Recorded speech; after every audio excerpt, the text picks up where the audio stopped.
Bonjour à toutes et à tous sur French Web et avec France Num, le programme de transformation numérique pour les TPE-PME, programme gouvernemental. On est en direct du One-to-One Retail e-commerce Monaco et on a le plaisir d'accueillir Julien Bonnel, qui est un peu le local de l'étape. Voilà, il travaille à Sofia depuis de nombreuses années. Et il est responsable de l'offre de l'innovation à CIMAC by Wind et aussi coordinateur du village francophone Côte d'Azur au Monaco, qui est notamment très actif au niveau du CES et pas uniquement. Voilà. Bonjour Julien. Bonjour Jean-Luc. Et donc ravi de te revoir. Un ancien de l'étape aussi, parce qu'il vient souvent en fait au One-to-One. Ouais, ravi également. One-to-One. Biarritz et Monaco. Oui. Voilà, 10e édition du One-to-One, donc c'est quand même un événement. Et qu'est-ce que tu vois qu'est-ce qui a changé là au niveau du one-to-one et surtout du e-commerce? Je suis arrivé tardivement, je viens juste d'arriver, donc je n'ai pas encore eu le temps de prendre le pouls. Il y a quand même quelque chose, il y a un effet notable qu'on voit, c'est qu'il y a beaucoup d'acteurs français, européens. D'ailleurs, Wind est un acteur français d'importance dans le e-commerce et le marketing. Donc c'est super d'être présent ici aussi et de renforcer cette présence des acteurs français et européens et aussi bien sûr régionaux. C'est important et on a beaucoup de talent en France et le salon le montre. Voilà. Alors, qu'est-ce que tu fais on va se tutoyer, on se connaît depuis de nombreuses années et qu'est-ce que tu fais à CIMAG et qu'est-ce que tu proposes, qu'est-ce que vous proposez? Donc au sein de CIMAG, je suis responsable de l'offre et de l'innovation, donc de l'offre, tous les produits qu'on vend aujourd'hui logiciels. Donc on a deux lignes de produits, une ligne de produits pour les magasins, un système d'encaissement, un système de paiement et une ligne de produits pour gérer les promotions, les fidélisations. Donc on accompagne les retailers sur la gestion de leur plan de fidélité, leur plan de marketing relationnel. Donc en tant que responsable de l'offre, j'accompagne cette offre d'un point de vue marketing et en tant que responsable d'innovation, je travaille sur le futur. Aussi bien sur nos développements internes qu'en mode open innovation avec des partenaires. Alors grâce à Julien, il y a quelques années, il y a 2 ans je crois, on avait trouvé un fleuriste dans l'Orne qui utilisait cette tablette de CIMAG, qui trouvait ça merveilleux, un objet quasiment magique pour lui parce que c'était très facilitateur, tout était sur la tablette, la compta, c'est ça, tout est sur la tablette. Tout à fait, historiquement on accompagne les grandes enseignes dans leur informatique magasin et on a travaillé ces dernières années sur une offre petits commerçants et ce qu'on a rapidement identifié, c'est que les petits commerçants avaient très peu de temps en fait, pour gérer leur outil informatique et qu'il fallait leur apporter un outil le plus simple possible et avec le plus de fonctions possible. Donc on a travaillé sur une tablette tout intégrée où l'artisan, le commerçant accède à toutes ces fonctionnalités de base, comptabilité, gestion des clients, caisse, promotion.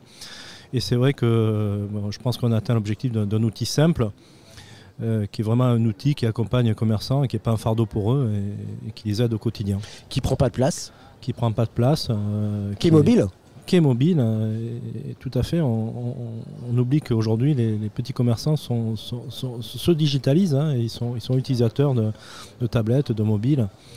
Et c'est innovant, parce que montrer ça à des clients, par exemple dans le rural, on ne s'attend pas à ça forcément. Donc il y a un côté innovation, le service client est important. On peut se déplacer auprès du client dans la boutique, dans le magasin, dans l'enseigne, et ça c'est intéressant. C'est intéressant et c'est le rapport de proximité avec les clients justement. C'est en rural, mais en ville aujourd'hui aussi, c'est que y a un relationnel et c'est la force du magasin.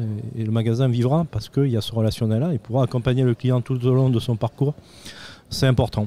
Et la caisse n'est plus fixe. Alors ça change tout. Ça simplifie le parcours, effectivement, et ça le rend plus fluide. Alors, qu'est-ce que vous proposez ici sur le salon? Qu'est-ce qui est nouveau? Quelles sont un peu vos nouveautés, ou tout du moins des axes de développement par rapport justement à la sortie, à la reprise, à la relance post-Covid?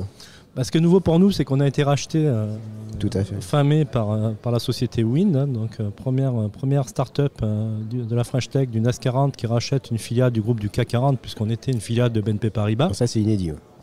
Donc pour nous, c'est formidable, puisqu'en fait, notre précédent actionnaire, c'était un banquier, c'était un financier. Donc là, notre actionnaire aujourd'hui, c'est un acteur qui a exactement la même ADN que nous, qui travaille quasiment exclusivement pour le retail, qui est éditeur de logiciels, qui lui s'est plutôt focalisé sur le commerce unifié, donc l'omnicanal, tout ce qui est parcours logistique que nous n'avions pas.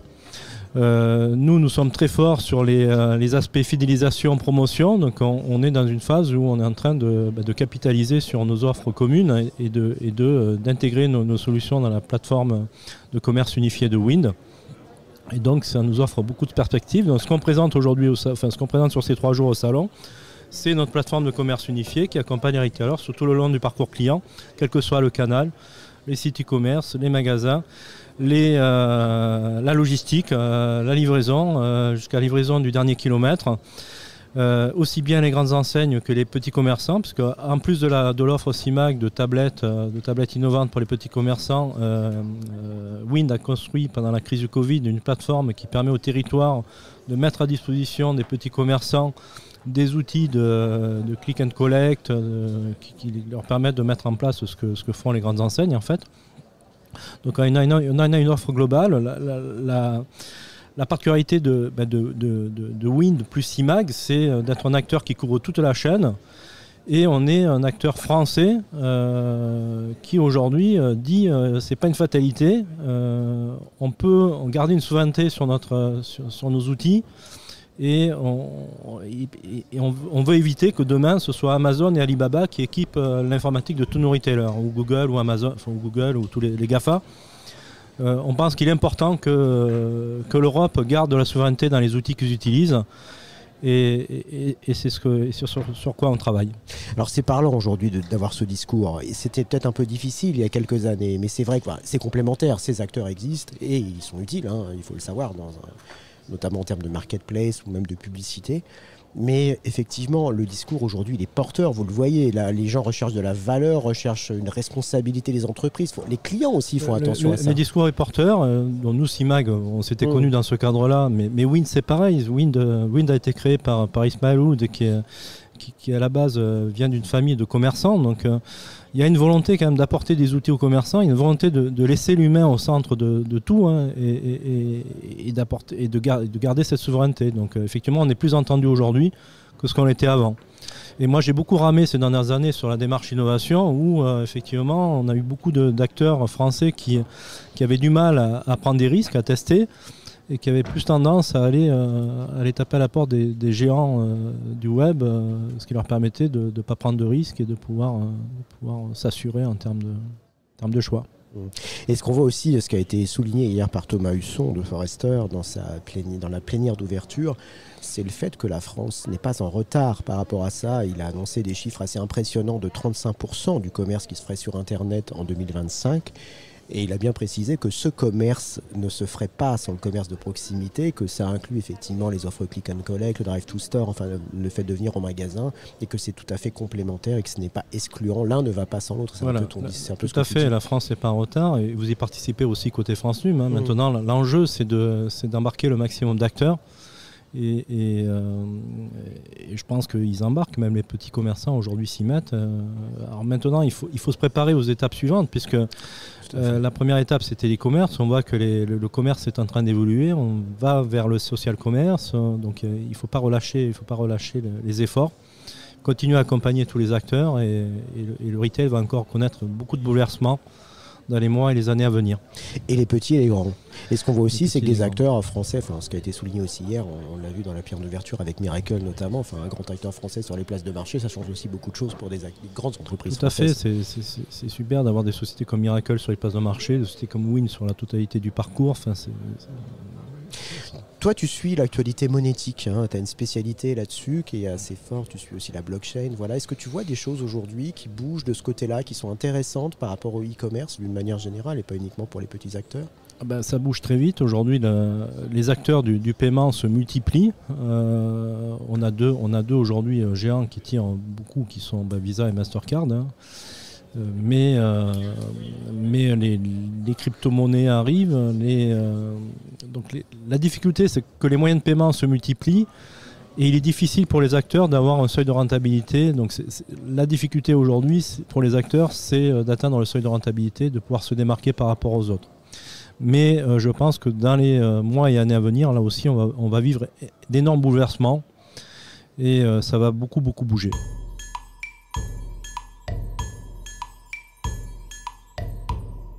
Alors tu travailles depuis de nombreuses années, nous on s'est connus sur les réseaux sociaux. Oui. Tu es quelqu'un qui est très actif, qui fait de l'animation de réseau. Et comme beaucoup de gens qui font de l'animation de réseau, tu n'as pas attendu Twitter, tu l'as fait avant. Tu es quelqu'un qui aime que les gens des grandes entreprises se rassemblent, du moins se comprennent, échangent. Tu penses que c'est très important. Et ici, donc, tu as lancé avec d'autres, Asofia Antipolis, hein, qui, rappelons-le quand même, est une exception française entre la recherche, le privé, le monde du public, qui a été créé par... le sénateur Laffitte, qui est décédé récemment, et qui permet de connecter les gens de différents secteurs d'activité, des administrations, le local.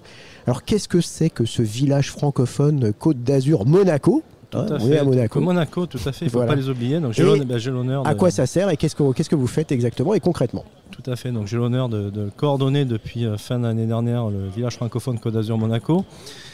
Et c'est une chance.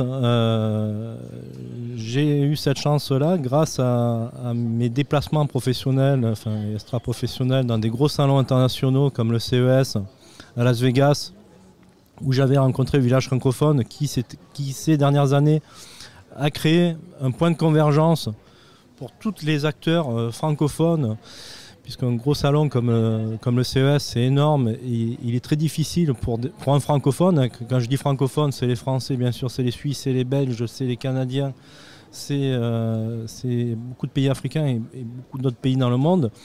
C'est difficile pour les francophones d'être visibles dans un salon où il y a énormément d'anglo-saxons et il y avait énormément d'asiatiques jusqu'à il y a 2 ans. Donc le concept, ça a été créé par une alliance d'acteurs publics, d'entrepreneurs, de créer un point de convergence où tous les acteurs se réunissent, ils s'entraident dans la visite d'un salon, parce qu'un salon comme le CES, même s'il dure 5 jours, pour le visiter, c'est impossible. Il y a des milliers d'exposants. Donc il faut vraiment optimiser son parcours et ses visites. Donc accompagner les acteurs francophones pour visiter, mais aussi les accompagner en termes de décryptage le matin, le soir. Et le village francophone a aussi travaillé sur un dispositif de networking permettant de réunir les territoires, sachant que historiquement, et en France on est bien placé pour ça, les territoires sont souvent concurrents. Chacun se tire à la bourre, chacun quand il va au CES amène le plus de start-up pour montrer qu'il est le meilleur. Et les territoires ont énormément de mal à collaborer. Et l'idée étant d'essayer de faire des ponts entre les territoires. Donc pour arriver à faire des ponts, on a créé des événements de networking et notamment des concours de solutions innovantes, puisque le CES se portait bien, chaque territoire apportait beaucoup de start-up pour montrer qu'ils étaient le meilleur.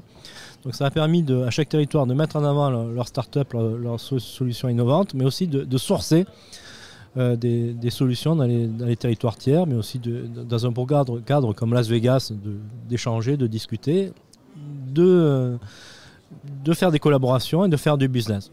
Et devant le succès du CES, le dispositif village francophone s'est déployé dans d'autres gros salons type NRF à New York, type South by Southwest à Austin. Donc NRF, c'est le gros événement sur le e-commerce. Retail, e-commerce américain.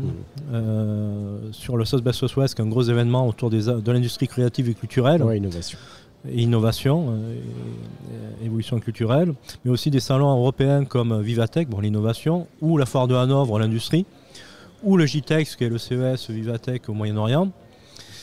Et donc une grosse communauté s'est constituée dans tous ces événements-là. Et puis le Covid, la crise sanitaire est arrivée en 2020. La plupart des événements se sont arrêtés en 2020. Et en 2021, ils ont annoncé qu'ils redémarraient en mode digital. Et là, le village francophone est parti du principe que les événements ne savaient pas faire de networking physique. Il n'y avait pas de raison qu'ils arrivent à le faire en mode digital. Et donc, le village francophone a activé le village francophone digital avec pour objectif de réunir tous les acteurs qui se réunissaient précédemment dans les événements physiques, dans les territoires.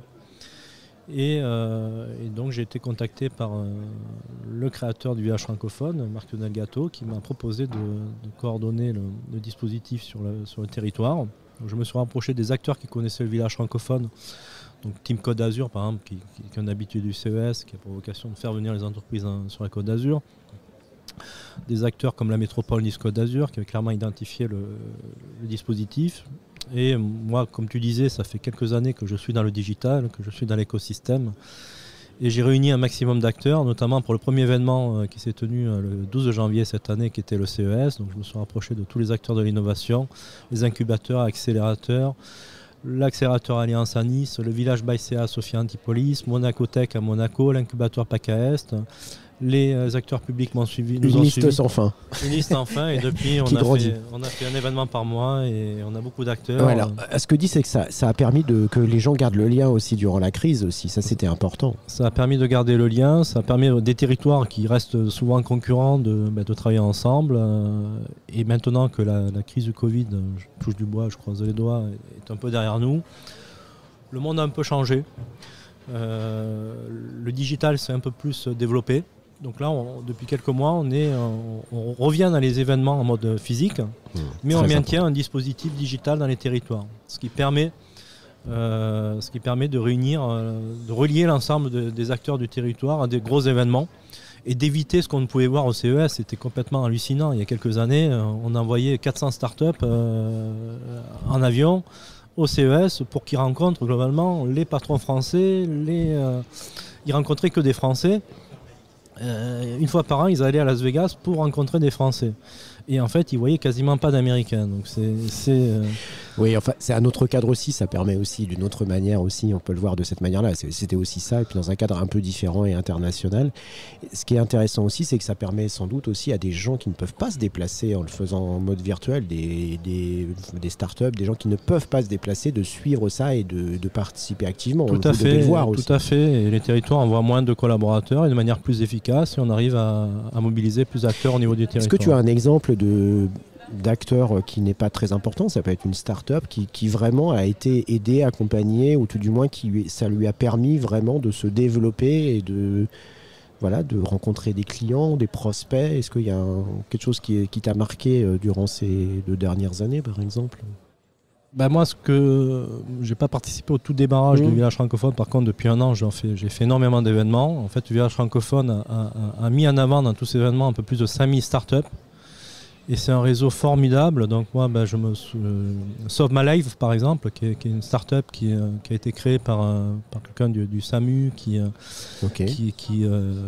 travaille sur les dispositifs pour aider les gens qui ont un arrêt, qui a travaillé énormément pendant la crise du Covid pour gérer tout ce qui est transfert en TGV de malades, où il n'y a pas longtemps dans les îles. Essentiel, oui. Voilà, cet acteur-là, globalement, il me l'a dit, s'il n'y avait pas eu le village francophone, il ne serait jamais lancé dans une aventure entrepreneuriale et il continuerait son métier de médecin. Il ne ferait que ça aujourd'hui. Donc c'est un médecin de base, c'est ça ? Ouais, c'est un médecin de base, il est toujours médecin, il a des postes de responsabilité au sein du SAMU. Et le dispositif village francophone, cette communauté lui a permis de présenter ses premiers projets. Il a permis de rester ancré dans cette démarche entrepreneuriale. Et c'est ça aujourd'hui qui est important, parce que moi aussi, je travaille depuis quelques années dans des entreprises. Et tout en travaillant dans des entreprises, on va dire aujourd'hui, on est de plus en plus à avoir beaucoup d'activités simultanément.